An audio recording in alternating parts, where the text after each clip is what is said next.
అందరికీ నమస్కారం. ఈవేళ జనవరి 13, 2026. ఈవేళ మన వేంపాడు మన ఇంట్లో ఉన్నాము. చిన్నాన్న మీరు ఇక్కడే పుట్టి పెరిగారు కదా, ఈ ఇంటి మెమరీస్ మీరు కొంచెం షేర్ చేస్తారా? అలాగే వేణు, అందరికీ నమస్కారం. ప్రస్తుతానికి నేను ఈ ఎక్కువ సంవత్సరాలు ఈ ఇంట్లో ఉన్నవాడిని నేనే. నా వయసు 81. నాకు ఇక్కడే పుట్టాను, ఇక్కడే పెరిగాను. అందుకని ఈ ఇంటితో నాకు చాలా అనుబంధం ఉంది. ఈ ఇల్లు మా తాతగారు వేగేసిన వెంకటరామరాజు గారు 29 ఏప్రిల్ 1922 సంవత్సరంలో నిర్మించారు. ఆయనకి ఎనమండూరు కొడుకులు కూడా ఈ ఇంట్లోనే పెరిగి పెద్దవాళ్ళు అయ్యారు. వారి మనవలు ఇప్పుడు వారి సంతానం చూసుకుంటే వారి మనవలు మునిమనవలు అందరూ చూసుకుంటే సుమారు 700 పైన ఉన్నాం. 100 సంవత్సరం ఫంక్షను 1922లో చేసుకున్నప్పుడు సుమారు 300 మంది వచ్చారు. ఈ ఇంట్లో ఉన్న ఇంటి యొక్క సౌభాగ్యం ఏంటంటే, ఇక్కడి నుంచి పెరిగిన అందరూ కూడా, ఈ జీన్స్తో ఉన్న అందరూ కూడా ప్రపంచంలో అన్ని దేశాల్లోని, ఇండియాలోని అన్ని సిటీస్లోని, అన్ని రంగాల్లోని, విద్యారంగం కానీ, ఇంజనీరింగ్ రంగం కానీ, వ్యవసాయ రంగంలో కానీ, అగ్రికల్చర్ రంగంలో కానీ, వైద్య వృత్తిలో కానీ చాలా ఉన్నత స్థితిలో ఉన్నారు. ఇదంతా మాకు ఆయన వల్ల ప్రాప్తించిన అదృష్టం. ఆయన జీన్స్ ఉంది. అందుకని ఈ ఇంటిని జ్ఞాపకార్థం ఇంకా 100 సంవత్సరాలు ఉండాలనే ఉద్దేశంతో ఇప్పుడే దీన్ని మళ్ళీ రెనోవేషన్ చేయడం జరిగింది. నా పేరు వేగేశ్వర రవికుమార్ రాజు. మా నాన్నగారి పేరు వేగేశ్వర రామకృష్ణ గారు, వేంపాటి రామకృష్ణ గారు అంటారు, పిల్లల గారు. మా తాతగారు ఇల్లుది. ఇది అందరూ ఉమ్మడి కుటుంబం. మా తాతగారు పేరు వేగేశ్వర రంగరాజు గారు. వాళ్ళ ఫాదరు పేరు వేగేశ్వర వెంకటరామరాజు గారు. సో వాళ్ళు మొత్తం 8 సంతానం అయితే, అందులో ముగ్గురికి ఈ కుటుంబంలో ఈ బిల్డింగ్లో వాటాలు వచ్చినాయి, ముగ్గురు. సో ఈ ముగ్గురిది కలిపి ఈ మండువాయిలో ఇల్లు. సో మనకి వచ్చి ఇప్పుడు మన ఇంటి గురించి, ఫ్యామిలీ గురించి మాట్లాడుకోవాలి. ఇప్పుడు ఏ ఫ్యామిలీకైనా ఒక లెగసీ ఉంటుంది, అంటే ఒక చరిత్ర, ఒక మూలాలు, ఒక రూట్స్ ఉంటాయి. అవి మనం ఎప్పుడు గుర్తుంచుకునేలా ఉండాలి. మనం ఎంత ఎదిగినా లేకపోతే కిందకి వెళ్ళినా సరే ఆ మూలాలు చాలా అవసరం. ఫ్యూచర్ జనరేషన్స్ కూడా ఇక్కడి నుంచి మనం పుట్టాం, ఇక్కడి నుంచి మనం స్టార్ట్ అయ్యామని చెప్పుకోవడానికి ఇది ఒక దిక్సూచిగా ఉండాలి. ఆ ఉద్దేశంతోనే నేను, మా పెద్దనాన్నగారు అబ్బాయి వేణు అంటాం, అతని పేరు కూడా వేగేశ్వర రంగరాజు, ఇతను 100 ఏళ్ళు దాటిన ఇల్లును కూడా కాపాడుకోవాలనే సంకల్పంతో దీన్ని మళ్ళీ పునరుద్ధరించాలని, అంత ఖర్చు అయినా పర్లేదు, అది మనకు జ్ఞాపకం కాబట్టి, మేమందరం చిన్నప్పుడు ఇక్కడ పుట్టి పెరిగాయి, ఇక్కడ మా జ్ఞాపకాలన్నీ ఉన్నాయి కాబట్టి అవి కాపాడుకోవడానికి ఈ చిన్న ప్రయత్నం చేసి, ఈ ఇంటి గురించి, ఈ మండువాయిల గురించి చెప్పాలంటే, ఇది అప్పట్లోనే ఒక మంచి, చాలా అద్భుతమైన ఆర్కిటెక్చర్. యాక్చువల్గా చెప్పాలి, ఒక ముగ్గురు ఫ్యామిలీస్కి ఒక కామన్గా ఒక మండువాలో ముగ్గురు ఫ్యామిలీస్ కలిసి ఉండి ఒకే చోట, అక్కడ లోపల ప్రైవేట్గా లేడీస్కి, పిల్లలకి ఆడుకోవడానికి అన్ని రకాలుగా సౌకర్యంగా ఉంటుంది, గాలి వెలుతురు ఉంటుంది. ప్లస్ మనకి ఇంత ఎండాకాలంలో కూడా చాలా చల్లగా ఉంటుంది ఈ మండువాయిల్లో.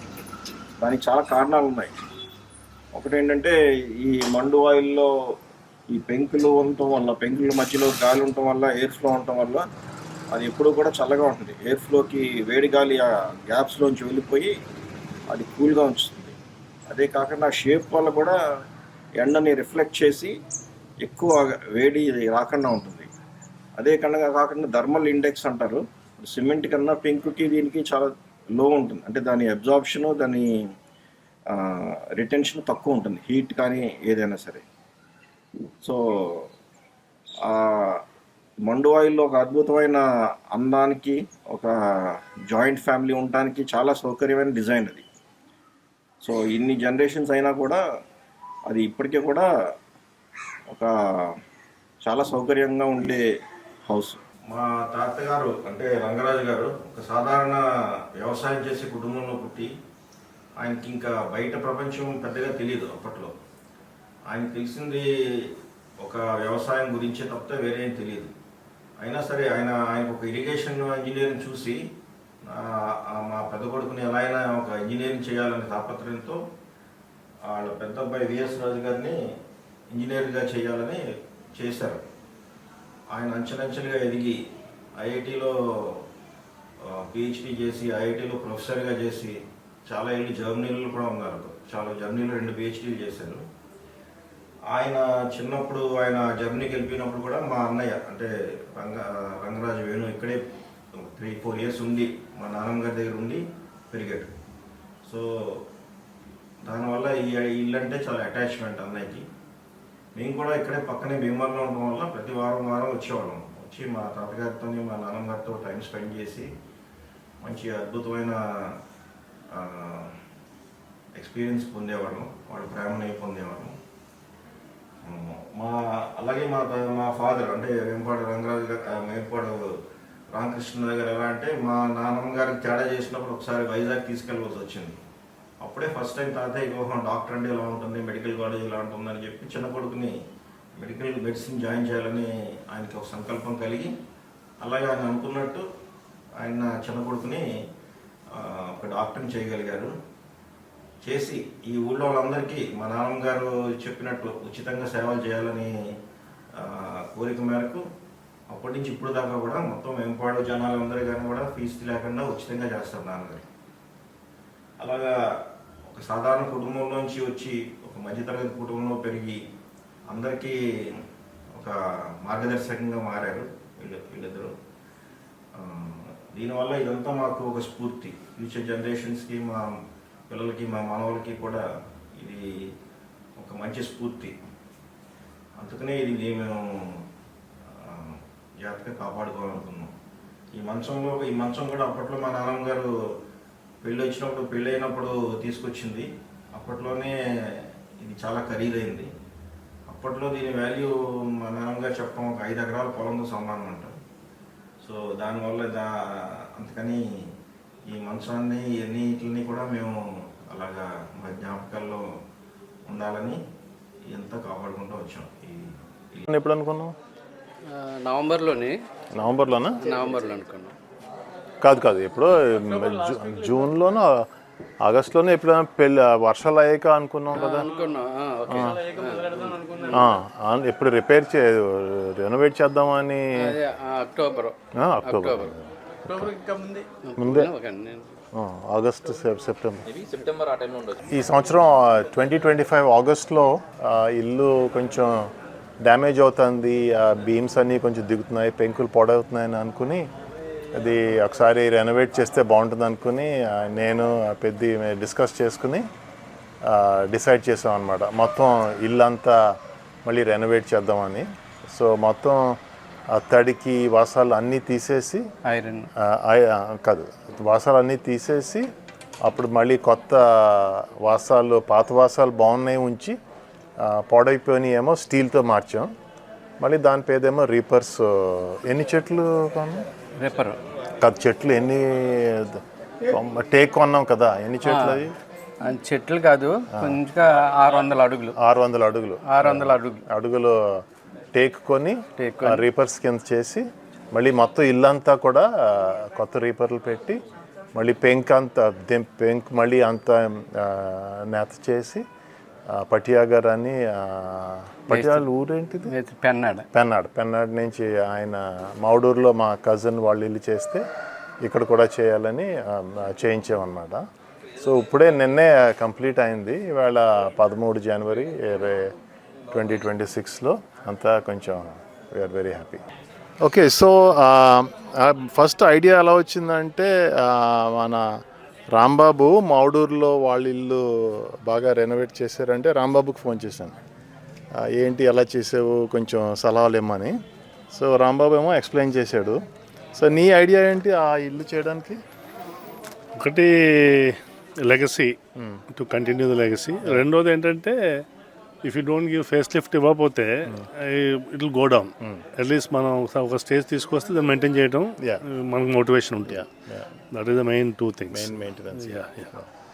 సో అప్పుడు నేను రాంబాబుని అడిగి ఎవరు బాగా చేస్తారు, ఎవరు చేయగలరని అడిగితే అప్పుడు వాళ్ళ మౌడూరులో చేసిన టీంని రికమెండ్ చేశారు. దానికి మెయిన్గా నాకు అర్థమైనట్టు 3 కంపోనెంట్స్.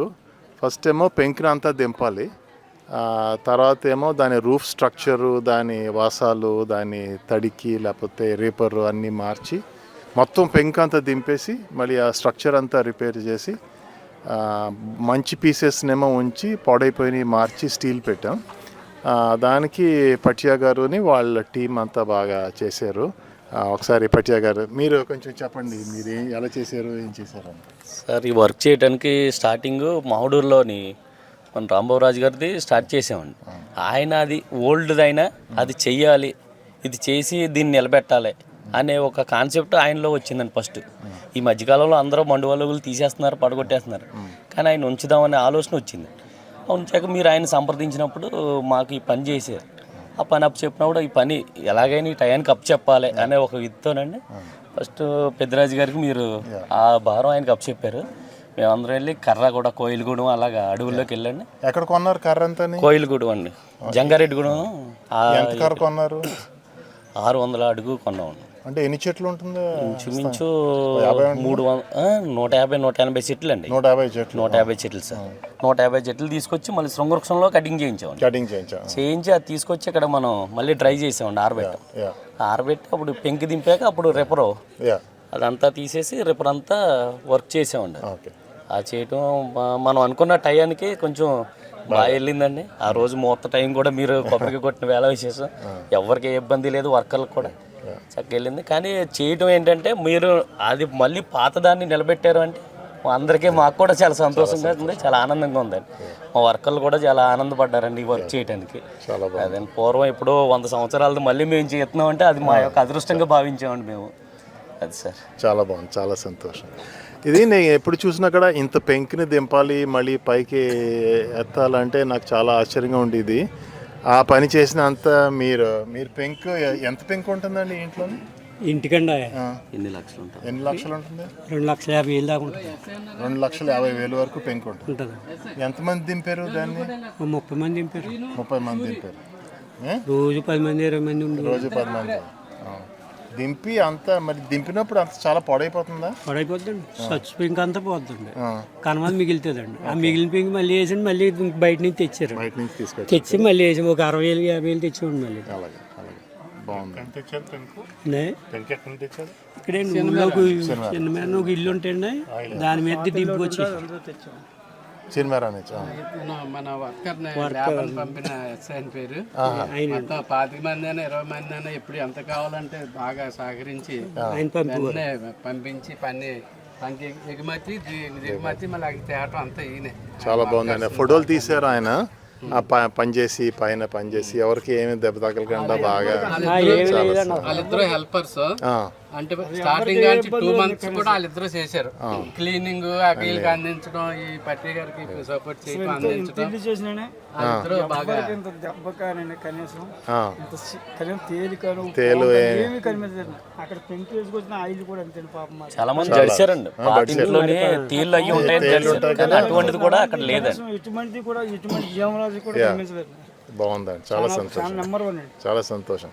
మీరు అందరికీ చాలా థ్యాంక్స్, మీరు అందరూ కష్టపడి చేశారు. అలా చేయించడం అనేది అందరూ చాలా ఇదిగా చూస్తున్నారు. డబ్బులు కూడా వెనకాడకుండా చేయించారు. ఈయన కూడా పెద్దరాజు గారు ముందు కోఆపరేషన్ మట్టుకండి చాలా ఎక్కువ. 20 మంది చేసినా 30 మంది చేసినా ఎవరి మీద చిరాకు పడకుండా ఎవరితో ఏం చేయించాలో అది చేయించుకొచ్చారు సార్. అది అసలు ఒక కోపం అనేది ఎవరిని వచ్చిన మనిషిని మెప్పించి పని చేయించుకున్నారు కానీ ఒక కోపం గట్రా ఏమి లేదు. చాలా సంతోషం. కొంచెం టెన్షన్ పడ్డాడా? డబ్బులు నవ్వుతుందో లేదో మీకు ఇచ్చిన మాటకి అప్పు చెప్పగలరా లేదని భయపడ్డారు. మొత్తం ఎన్ని రోజులు అయింది కట్టడానికి? మొత్తం అంతా కలిసి స్టార్ట్ చేసి నుంచి లాస్ట్ వరకు 55 రోజులు అయింది సార్. 55 రోజుల్లో అయిపోయింది. చాలా సంతోషం. అంటారు ఇల్లు ఇప్పుడు 30 years గ్యారంటీ 30 years అండి. ఇంకా ఎక్కువ ఉండొచ్చు కానీ లోపల ఉంటుంది. మొత్తం టేక్ కేర్ వాడడం కదండి పైన, మొత్తం అంతా టేకే వాడడం. మరి పనికిరాని అంతా కూడా తీసేయాలి, కూడా పనికిరాని అంతా తీసేసి ఇంకా చాలా బాగుంది. కొత్త కట్టెలు కట్టినట్టు